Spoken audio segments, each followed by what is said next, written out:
ठीक है, तो आप लोगों का जो एक्सरसाइज 10.3 है उसमें जो क्वेश्चन नंबर 3 उसको डिस्कस करते हैं। तो बेसिकली क्वेश्चन में बोला गया है if two circles intersect at 2 points prove that their centre lies on the perpendicular bisector of the common cord.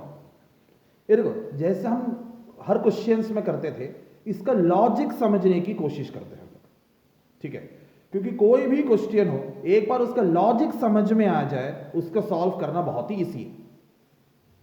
कह रहा है to circles intersect at 2 points की इंफॉर्मेशन देखो क्या क्या गिवन है। दो सर्कल है, ठीक है, इंटरसेक्ट एट 2 पॉइंट्स। तो आप ऐसा दो सर्कल को ड्रॉ कर लो जो दो पॉइंट्स में बेसिकली इंटरसेक्ट करे, ठीक है। तो उसी हिसाब से सर्कल को ड्रॉ करते हैं। फिर सपोज ये है आपका पहला सर्कल और इधर है आपका दूसरा सर्कल, ठीक है। पहले सर्कल का सेंटर को अज्यूम करते हैं, हम एक नाम देंगे P, हमारी मर्जी है। दूसरी जो सर्कल का सेंटर है उसको नाम देते हैं Q, ठीक है। अब इसके आगे शो क्या करना है उस सब इंफॉर्मेशन पे भी जरा ध्यान दिया जाए। Prove that their centre lies on perpendicular bisector of the common cord.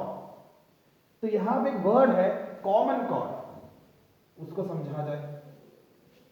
सी, पहले जो पॉइंट ऑफ इंटरसेक्शन है उसको ध्यान से देखना। ये जो दोनों सर्कल है ये इस पॉइंट पे और इस पॉइंट पे इंटरसेक्ट किया, इसको नाम देते हैं पॉइंट ए पॉइंट बी। तो पहले इसको थोड़ा सा ऐसा स्टेटमेंट लिखते हैं, let A and B be the points of intersection, points of intersection of both circles. अब ये जो पॉइंट्स ए और बी है इसको कनेक्ट करते हुए लाइन ड्रॉ करो। तो पॉइंट्स ए एंड बी को कनेक्ट करते हुए लाइन ड्रॉ किया। अगर आप ये वाला सर्कल को देखोगे तो ये ए बी उसका कॉर्ड हो गया, और अगर आप ए वाला सर्कल को देखोगे तो ये भी इसका भी कॉर्ड है, which means this line A B is the chord of the first circle as well as second circle. इसलिए इसको नाम देते हैं कॉमन कॉर्ड, मतलब एक ऐसा कॉर्ड जो दोनों सर्कल का है। सिंस chord AB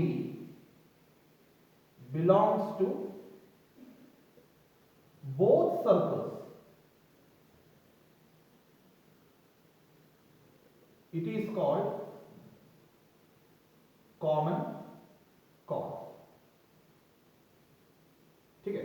तो कॉमन कॉर्ड क्या है ये तो समझ में आया। अब प्रूफ क्या करना है उस पर ध्यान देते हैं। Proof that their centre lie on the perpendicular bisector of the common chord. अब इसको लॉजिकली समझते हैं थोड़ी देर के लिए। जो सेकेंड सर्कल है विद सेंटर Q उसको इग्नोर करो, इमेजिन करो कि आपके सामने है ही नहीं हो, ठीक है। सिर्फ ये जो पहला वाला सर्कल है इस पे फोकस करना। आपने एक थ्योरम पढ़ा होगा, perpendicular line drawn from centre to the chord bisects the cord.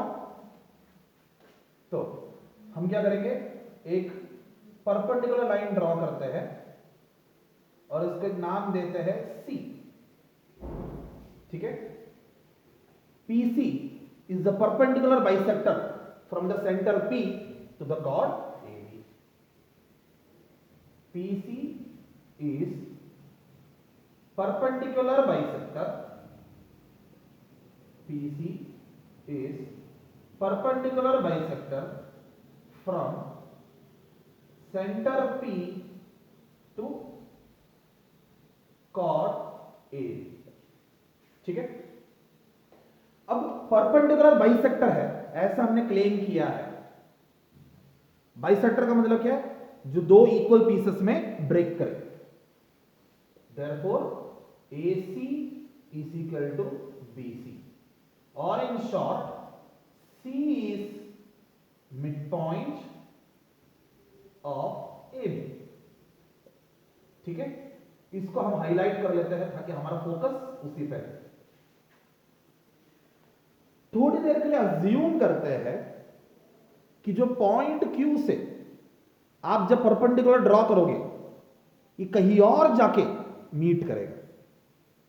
ऐसा अज्यूम करने में कोई दिक्कत नहीं है, ठीक है, क्योंकि इनकेस अगर हमारा अजम्पशन गलत है वो सब कैलकुलेशन में आ जाएगा और हमें जो सही आंसर चाहिए वो मिल भी जाएगा। ये मैथमेटिक्स का एक टेक्निक है। तो हम ऐसा करते हैं कि पॉइंट Q से perpendicular from the centre to chord bisects the chord वाला थ्योरम के लिए एक नया पॉइंट कंसिडर करते हैं। मैं यहां पे एक नया पॉइंट ले रहा हूं और उसको नाम देता हूं D। तो थोड़ी देर के लिए पॉइंट C को मैं ऊपर ड्रॉ कर देता हूं और इधर एक पॉइंट D को ड्रॉ कर देता हूं, ठीक है। और हम मानते हैं कि let it be a perpendicular from the centre to the chord. Let, since यहां पे हमने ज्यूम किया है तो यहां पे लिख लेते हैं let QD be perpendicular bisector. Let QD be perpendicular bisector from the center to the chord AB। From the center to chord AB। तो by definition ये क्या बन जाएगा? D is the midpoint of AB। Therefore AD is equal to BD or D is midpoint of AB। D is midpoint of AB। इसको भी highlight करो। अब mathematical logic से समझने की कोशिश करो इसे। ऊपर आपने लिखा है कि C is the midpoint of AB और अब आप लिख रहे हो D is the midpoint of AB। It is a fact in geometry that a line cannot have two midpoint। ये हो ही नहीं सकता कि लाइन ए बी के पास दो मिड पॉइंट होता है। बट इसका ये मतलब थोड़ी ना कि perpendicular from centre to chord bisects the chord वाला थियरम गलत है। थियरम गलत नहीं है, ठीक है, क्योंकि अगर वो गलत होता तो फिर कभी थियरम बोलता ही नहीं उसे। तो ये सारे चीजों को कनेक्ट करते हुए एक डिसीजन में पहुंचते हैं। एक तरफ perpendicular from the centre to chord bisects the chord theorem गलत नहीं है, और दूसरी बात एक लाइन के पास दो मिड पॉइंट नहीं हो सकता। तो इससे क्या प्रूव हो रहा है? हमारी अजम्पशन गलत है कि हमने पॉइंट डी को सेपरेट माना था, ठीक है। तो ये लिख लेते हैं thus the assumption that C and D are two midpoints are incorrect। तो पहले उसका स्टेटमेंट लिखते हैं हम लोग। Note, a line cannot have more than one midpoint। A line cannot have more than one midpoint। Hence, the assumption that C and D are different points is incorrect। Hence, the assumption that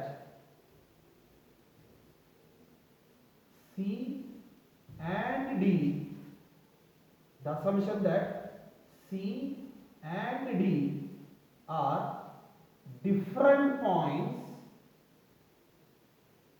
is incorrect। तो इससे क्या conclusion आ रहा है? C and D are one single point only। तो उसके साथ इसको redraw करते हैं हम लोग।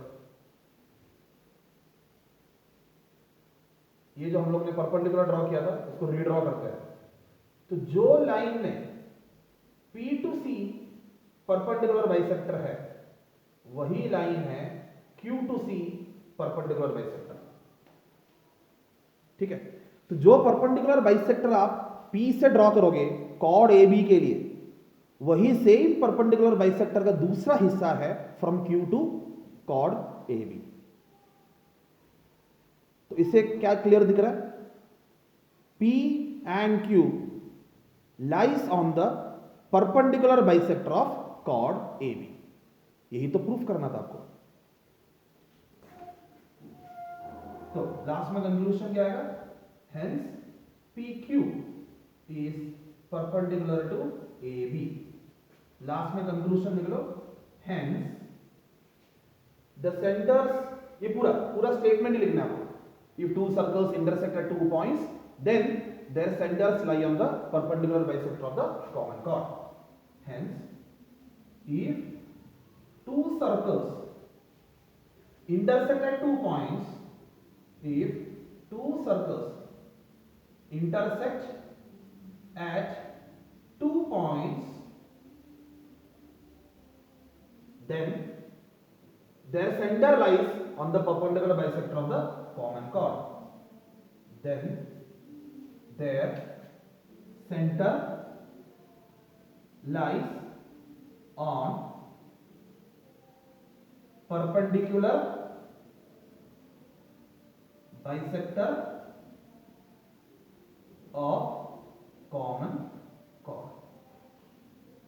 ठीक है, ये जो पूरा टेक्निक हमने जो यूज किया है, इसको एक बार आप लोग ध्यान से समझने की कोशिश करना, और जहां पे भी डाउट्स है पूछो।